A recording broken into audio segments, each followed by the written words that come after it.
You'll find these in basilicas. A lot of Greeks have it in their shape. It's this half circle. And we've gotten to know it as an underground mausoleum. This was built by Albert. And the reason he put it underground is he came over in the French and German War. And he didn't want to be shot at if he was buried. So he wanted to put it underground.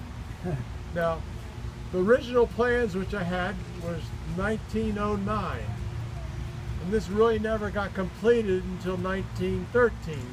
But Albert was put in here before it was completed because he had ordered this angel in Germany and had it shipped and made, or whatever you do, sculptured out of copper. And that was the last thing to be put on here. But he was already underneath. Now underneath there are 20 crypts. Does anybody know what Horn Hard is? Oh yeah. Okay, Horn Hard's, for those that don't know, is a place in Philadelphia, food chain, and you used to put your 10 cents in, and you'd open up the slot and you'd pull your sandwich out. An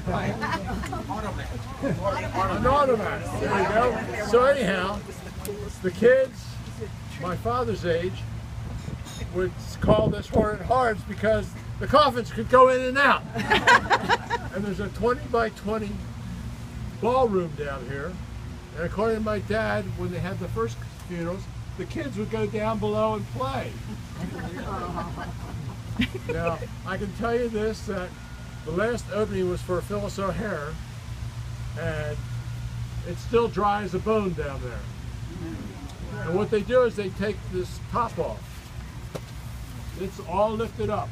And they drop the coffin down, and they open up the slot. There's one slot left down there for somebody. Now I'll tell you another little feature, that in 2006 we were trying to raise some money to help keep this up. And thanks to my son-in-law, Kevin, we found there was over 90 tentacles out there of people that, under the trust, can live in here.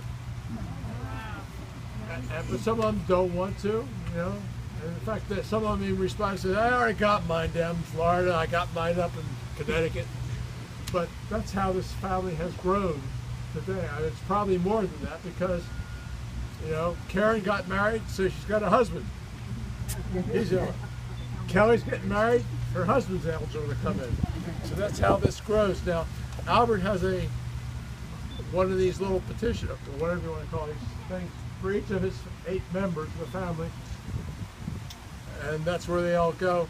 We try to keep the names in order where that person's from.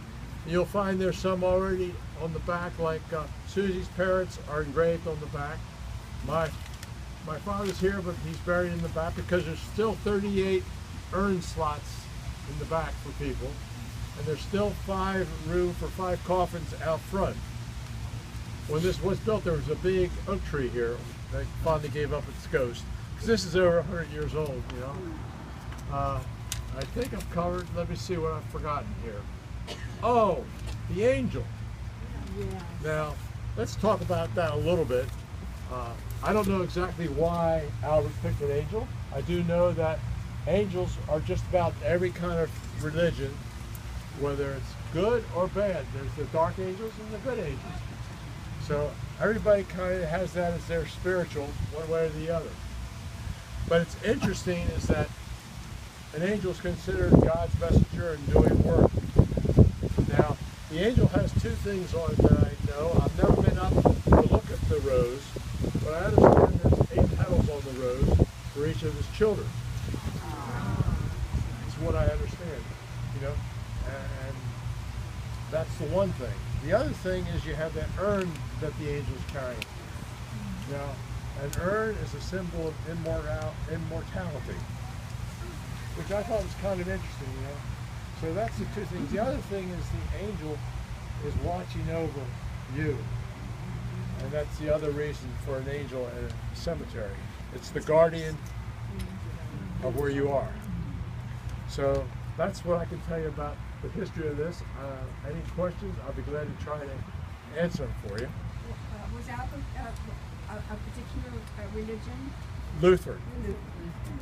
The Schoenhut family is basically Lutheran. I know that.